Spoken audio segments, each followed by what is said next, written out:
इमामों के माबैन भी अगर इख्तिलाफ हुआ तो दलील किसको बनाया गया? सुन लीजिए, इमाम अहमद इब्न हंबल जानते हैं ना, ये भी उन 4 इमामों में है। इन्होंने नहीं कहा हुआ, लेकिन इनको ज़बरदस्ती वो बनाया गया कि इनकी तकलीफ जायज़ है, इनका कौल फेल अमल हुज्जत है, मुआज़ल्लाह। फिर दुख की बात है ना, बंदा दुख में क्या देता है, वैसे खत्म नबूवत की बात करते हो और नबूवत के खसाइस गैर नबी के साथ खास करते हो। ये नबी का हक है, अल्लाह की कसम सहाबी से भी दलील पूछी जाएगी।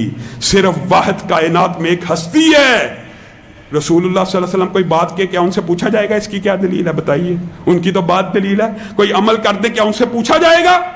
रसूलुल्लाह से कोई बंदा पूछ सकता है? बाकी हर हस्ती से, हर जात से दलील पूछी जाएगी। एक ही हस्ती है जिसकी हर बात दलील है, वो मुहम्मदुर रसूलुल्लाह सल्लल्लाहु अलैहि वसल्लम है। इमाम अहमद इब्न हंबल ने अपने उस्ताद इसहाक बिन राहवे को पकड़ा, कहा उस्ताद जी आज आपको लेके जाना है ऐसे इमाम के पास जो रूए ज़मीन में हदीस का सबसे बड़ा आलम है। इमाम इसहाक इब्न राहवे बहुत बड़े मुहद्दिस हैं।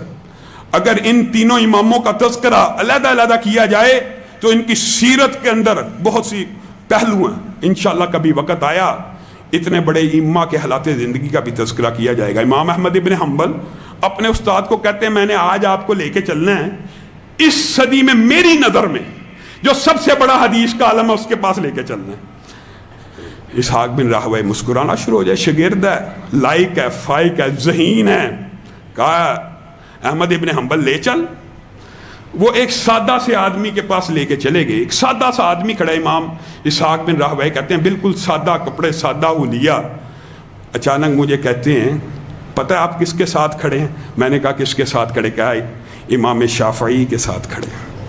इमाम अहमद इब्न हंबल के उस्ताद इमाम शाफई भी हैं, इसहाक बिन राहवे भी हैं। कहा मैंने हदीस का फिका आपसे भी पढ़ी, हदीस आपसे भी पढ़ी, लेकिन हदीस का इससे बड़ा आलम इस धरती के ऊपर मेरे इल्म में नहीं है। इमाम शाफी के बारे में मुहातब हो कहते हैं अब इसहाक बिन राहवे, उन्होंने कहा मुहद्दिस दौरा खड़ा है, क्यों ना कोई इल्मी फायदा हासिल किया जाए। पहली मीटिंग है, पहली मुलाकात है, मुलाकात हो गई, सवाल शुरू हो गए, जवाब शुरू हो गए। इल्म हासिल करना, चाहे वो भी उस्ताद थे, उन्होंने इमाम शाफी के बारे में सुना था, देखा नहीं था, आज देख भी लिया।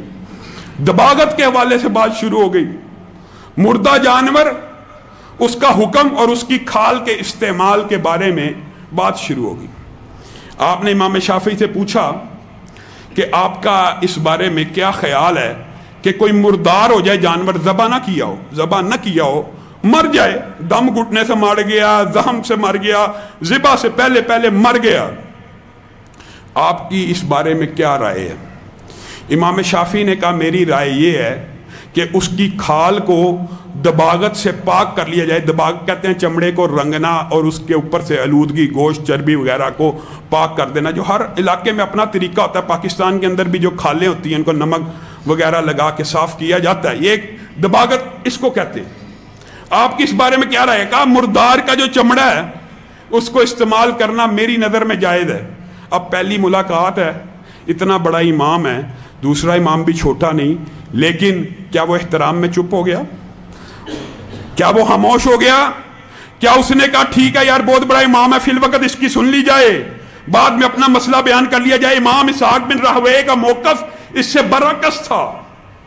वो मुर्दार की खाल का इस्तेमाल भी जायज़ नहीं थे समझते। फौरन क्या कहा इमाम शाफी? ये कहा कि इमाम शाफी आपका कौल हुज्जत है, मैं अपनी बात से रुजू करता हूँ। कहा आपने ये जो बात की है, आपने ये जो बात की है, इसकी आपके पास क्या दलील है? रुकिए, अगर सहाबा में इख्तिलाफ हो जाए वो एक दूसरे से क्या कहते हैं? दलील दीजिए। इमामों में इख्तिलाफ हो गया, कितने बड़े इमाम? इमाम अहमद इब्न हंबल, इसहाक बिन राहवे और इमाम शाफी। क्या इमाम शाफी के कौल को शागिर्दों ने हुज्जत मान लिया? क्या इसहाक बिन राहवे ने हुज्जत माना? कहा नहीं। बताइए इस बात की, ये जो आपने फतवा जारी किया, पहली मुलाकात है, एहतराम में, आजकल कहा जाता है एहतराम में किसी की मस्जिद चले जाओ, कोई आलम आ जाए, जिस तरह वो आलम पढ़ता है उस तरह पढ़ लिया जाए। ये सारे फलसफे बातिल हैं। पहली मुलाकात में पूछा जा रहा है आपके पास इस बात की क्या दलील है? امام شافعی مسکرانا شروع ہو گئے، پتہ لگ گیا یہ سوال کرنے والا، اب بندہ کہتا ہے تو ان کو تکلیف ہوتی، کوئی جاہل نہیں ہے، اور اللہ معاف کرے بات طلح ہے، لوگوں کو چبھ جاتی ہے۔ تقلید کی شرط خود لکھی ہے کہ تقلید کے لیے لازم ہے بندہ جاہل ہو، نعوذ باللہ، یعنی تقلید کے لیے لازم ہے بندہ جاہل ہو۔ یہاں پہ امام شافعی مسکرانا شروع ہو گیا، پتہ چل گیا بندہ مقلد نہیں ہے، بندہ دلیل مانگتا ہے۔ کہا نبی کریم صلی اللہ علیہ وسلم اپنے صحابہ کے ساتھ تھے، ایک بکری پڑی ہوئی تھی تو وہ مردار ہو چکی تھی، نبی کریم نے کہا تھا کیوں نہیں اس کی کھال کو دباغت سے پاک کر کے استعمال کر لیتے؟ دلیل آ گئی۔ دلیل کیا پیش کی گئی؟ عمل رسول کو دلیل پیش کر دیا گیا۔ اب امام شافعی سمجھ گئے کہ اسحاق بن راہوے کا موقف میرے سے مختلف ہے جو مجھ سے سوال جواب کر رہا ہے۔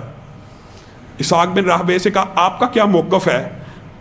کہا میرا موقف ہے مردار کی کھال کو استعمال نہیں کیا جا سکتا، آپ کے پاس اس بات کی دلیل کیا ہے؟ کہا رسول اللہ صلی اللہ علیہ وسلم نے وفات سے کچھ عرصہ قبل کہہ دیا تھا کہ مردار کی کھال کو استعمال مت کیا جائے، اس کے گوشت کو، اس کی کسی چیز کو۔ امام شافعی مسکرانا شروع ہو جائے، فیصلہ بعد میں ہوگا کہ راجے کیا مرجو کیا، یہ فیصلہ بعد کا، لیکن دونوں سے دلیل مانگی گئی، ایک نے قول کی دلیل پیش کی، ایک نے عمل کی دلیل پیش کی، جو اس بات کا بین ثبوت ہے۔ صحابہ بھی دلیل اگر مانتے تھے قول رسول، امر رسول کو مانتے تھے، اور اگر ائمہ بھی دلیل مانتے تھے تو قول رسول اور امر رسول کو مانتے تھے۔ صرف دونوں نے اپنے اپنی بات کی دلیل پیش کر دی۔ امام شافعی مسکرانا شروع ہو گئے، کہا اسحاق بن راہوے آپ نے جو حدیث پیش کیا درست ہے، لیکن یہ مطلق ہے، مردار کی دو قسمیں ہیں، مردار شیر، چیتا، گدھا، حرام جانور بھی ہو سکتا ہے مردار، حلال جانور بھی ہو سکتا ہے مردار۔ آپ نے جو قول پیش کیا وہ عام ہے، اس کے اندر مردار آ رہا ہے، حرام مردار، حلال مردار ظاہر ہو رہا ہے، لیکن یہ جو میں آپ کو مثال پیش کر رہا ہوں یہ مقید ہے، خاص ہے، یہاں پہ استثناء موجود ہے۔ رسول اللہ نے مردار کی کھال سے منع کیا اور خود بکری کی کھال کو استعمال کرنے کی اجازت دی۔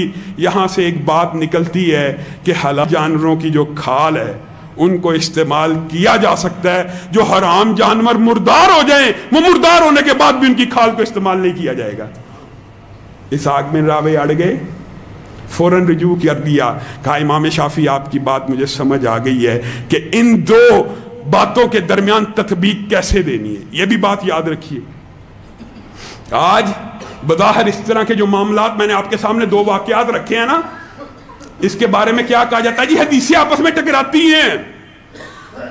حدیث آپس میں نہیں ٹکراتی، تیری عقل قرآن و سنت سے ٹکراتی ہے۔